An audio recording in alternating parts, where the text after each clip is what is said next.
Hey guys, it's Cynthia and welcome back to my studio. Today, I'm going to be doing my first Q&A session. As I post this video, I will probably be at the airport on my way home from spending a week with my family during the Thanksgiving holiday. So I didn't have time to record a time lapse this week or make a painting or do an informal time lapse chat or anything like that. So keeping it really simple today. This is probably the part of the video where I would normally talk about my gear and my palette and all that stuff, but today my gear is my brain, my face, your questions, and a cup of coffee. So let's get right into it. Let's start with an easy one.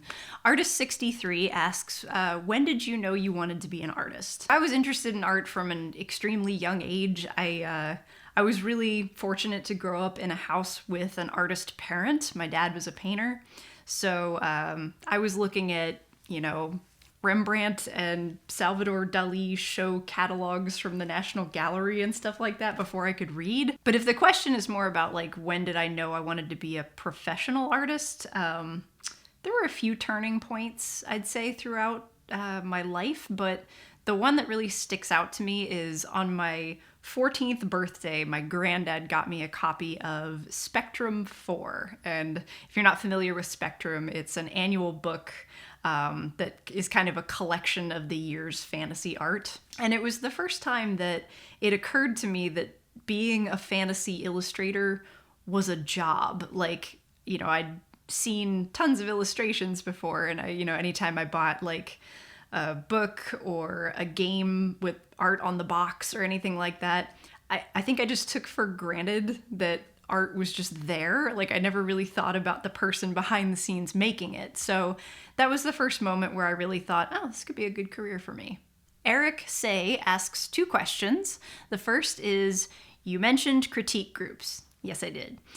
Could you please elaborate on how your critique group worked and what suggestions you might have on how to perform and run a successful group? So my first critique group, which is the one that I typically am talking about when I mention critique groups, was formed out of several people and I who met at a convention. And all of us had similar goals. We were all up and coming artists who were just starting our careers, and we all wanted to level up and get better with our, skills, get better clients, all that stuff. So the reasons it worked were twofold, I think. Number one is that we had a variety of different strengths and weaknesses among us as a group. And we just all kind of were able to point out things in others' work based on our experiences that that other person might not have intuited on their own. And the other reason it worked so well is because it was small. We were just 8 people at the start, and I think we grew to 12 by the end of its life cycle. But that small group meant that it was just enough people that we had daily interaction, but the signal to noise ratio was really strong on the signal. We didn't have, just people in the group that were trying to self-promote. Everyone was actually there to get and receive feedback. So it was a great way to get kind of ahead from where I was at the time in my career. Second question from Eric, how much do you rely on drawing in your professional work, and do you still keep up with any life drawing practice? So the answer to that is all the time and absolutely. Drawing is pretty much the foundation for everything I do with art. It's the foundation for painting. It's a communication tool. I draw things on the whiteboard at work to communicate concepts to people. Drawing comes up all the time. Do I still practice life drawing? Absolutely. So I'm lucky in that I now live in a city or close to a city where I have access to life drawing pretty regularly. And before that, I lived in Virginia, where there wasn't really an artist community that was really huge around where I was. So what I did back then was I kind of squatted on a college life drawing class. It wasn't really a class, it was sort of like an after hours program, but as a non-student, I could come in and pay a model fee and sit in on the class with everybody. A lot of the work that I do commercially and on this channel is based on two-dimensional photographic reference. And decisions on how the subject matter has been interpreted into two-dimensional space has already been made by the lens. So life drawing kind of reinforces my ability to treat things as though they're three-dimensional and interpret them that way. Lady Alania asks, would you mind touching on the subject of drawing for 12 plus hours and deliberately losing sleep in favor of more time on art? Many believe that the more you spend drawing, the better you'll get. So when I was much, much younger, I was probably one of those people who would crunch for just hours and hours and hours on something, thinking that just time spent meant gains. I mean, certainly the more time you spend on drawing over a long period of time, the better you'll get, absolutely. But the urge to kind of pull all-nighters and think that working on something for a consecutive amount of insane hours is going to get you better, I got news for you, it probably doesn't. Like, there's definitely a point of diminishing returns on working on something too long. I'll be honest, I do my worst work when I am tired. Like, I always wake up the next morning and regret some decision I've made and wish that I had put a night of sleep in between me and that decision. So don't go nuts trying to like work stupid hours. Work as much as you can until you feel like you're not able to focus anymore, because after that point, you're not learning anything, you're just crunching. Alicia Jones asks, where would you say you get your inspiration from, and what advice would you give someone with artist block? So I'm going to answer the second part of that question first. Artist block is, it's something we all have to deal with at some point. I am thankful to have things like art descriptions to help me through that. Like, being told what to paint is actually really helpful with artist block. But there are things you can do to like prepare yourself for when you're out of artist block, when you're in it. Like looking for inspiration. Something that we should all be doing every once in a while anyway. And, if you're on Pinterest or you keep a reference folder or something on your computer, if you're feeling like you don't know what to paint on a certain day, like, just go look at stuff. I mean, that's just one of the things you could do. You could also set yourself to some kind of like menial task, like preparing boards for painting or, mixing your mediums or whatever like sub-processing you have to do to get ready to make your next painting. And sometimes those mindless tasks actually kickstart your artist block removal system. Now, where does my inspiration come from? When I don't have an art description to work off of and I have to come up with an idea, typically I like to look for challenges that I'm having in my life. Just, whatever's current. And sometimes it's more about finding the beauty in the struggle. So that's a pretty common theme in my work. And then if I don't have an idea on a particular day and I don't feel like doing menial tasks and stuff like that, I typically do studies. Like, I'll pick a technical skill or something and not focus so much on the concept or anything too deep and just sort of enjoy the process of making a thing. AMA Perez says, what tips do you have for those teaching themselves through YouTube videos? That's a pretty cool question, considering like I just kind of started doing YouTube videos that are somewhat instructional. I guess my first advice is that because everyone that's making, tutorials out there or instructional YouTube videos has a different set of skills that they're drawing from, try to watch a lot of different channels. Like, don't just get all your information from one place. Like, if you're watching my channel, I'm probably never gonna do a video that's like super bare bones basics.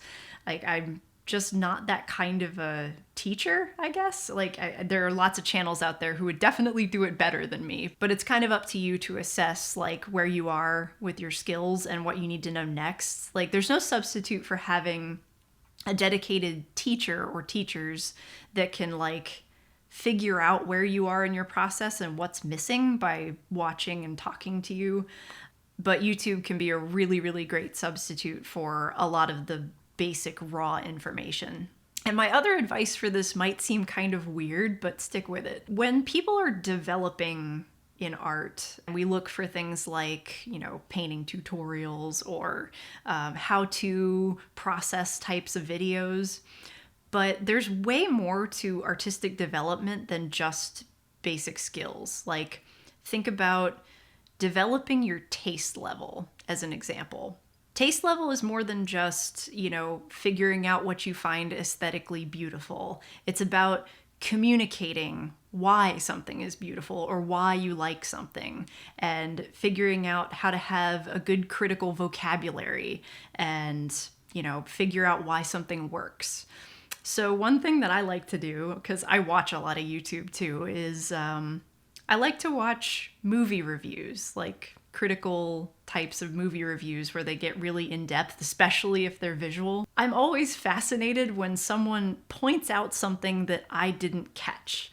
Like if I see a movie and, I have my opinions of it and everything, and then someone else points out like, oh, did you notice how, the camera followed that character across the screen the whole time or something? And I say, oh my gosh, I didn't know that. I did not see that at all. Those kinds of things are things that then I notice later in other media. And when you hear people talk about things like visual narrative design and character development and trope spaces and things like that, even if it's about like a completely separate medium, that all translates back into your visual vocabulary that you can then take to your art.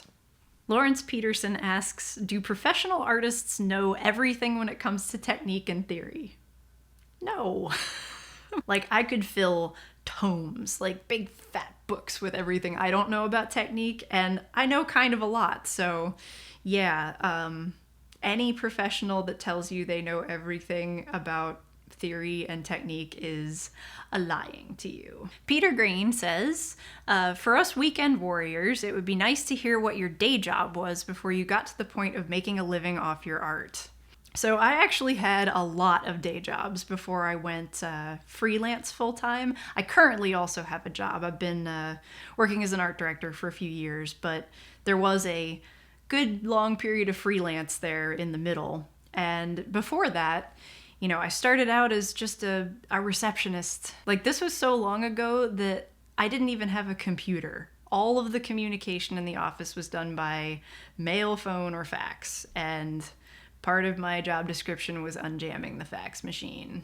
And then I was like a receptionist somewhere else, and then I did temp work, and I was a sound editor for a conference call center, and a bunch of other just random stuff to pay the bills. And finally, when I started working on my real first portfolio, I was trying to find more like creative work so that I wouldn't be going just crazy with boredom all day.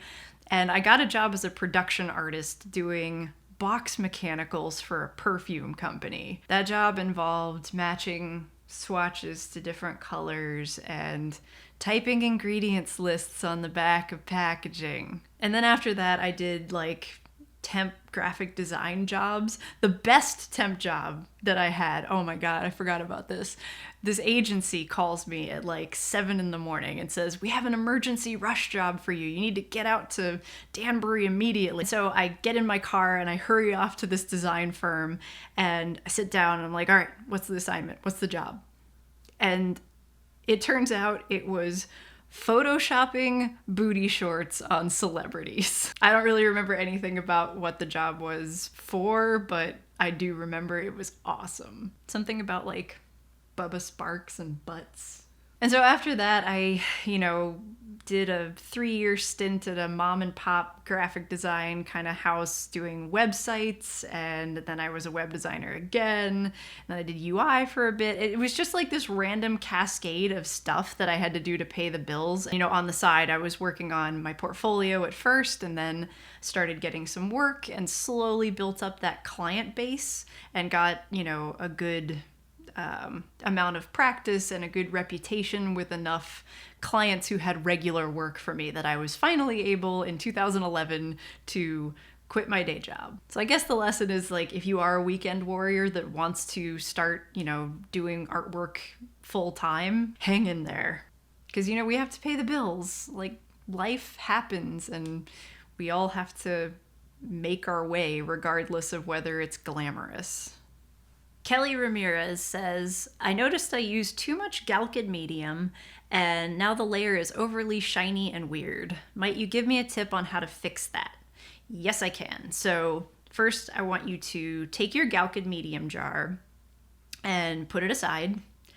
Then go to the art store and pick up some of the 6th French mother sauce, otherwise known as liquid. Seriously though, if your layers are getting shiny and that's what you don't like about the texture, or if it's not your top layer, you can actually try just using less medium and doing a coat over top of it. Or there are like matte varnishes and things like that that you can apply over the surface of your final painting so that that shiny weirdness goes away. I hope that's what you're asking. All right, last question. Obama Jamma 13 asks, if you could go back and tell yourself how to improve as an artist, what would it be? Oh gosh, this one's hard because I've probably throughout the course of my career and development made every mistake you can possibly make. Like if I'm giving you information on this channel and, you know, telling you advice or something, it's probably because I messed it up at one point and had to learn from it. So if I had to pick one thing, I would go back in time and tell 10 years ago me to stop trying to make everything perfect.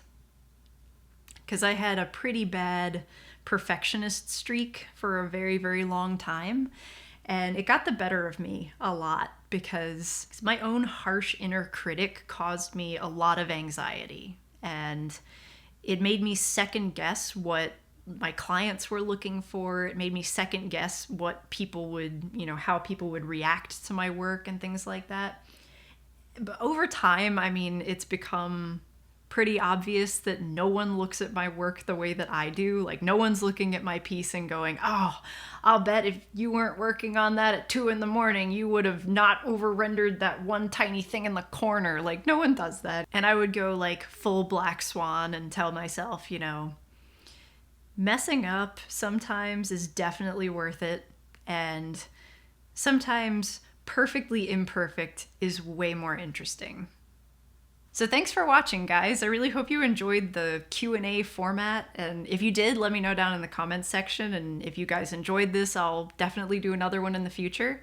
I apologize if I didn't get to your question today. I'm actually recording this very shortly after I asked for your questions because I have a flight to catch soon. So maybe next time. But for now, I'm gonna go get some sleep before my flight, and I will see you guys next time. Bye-bye.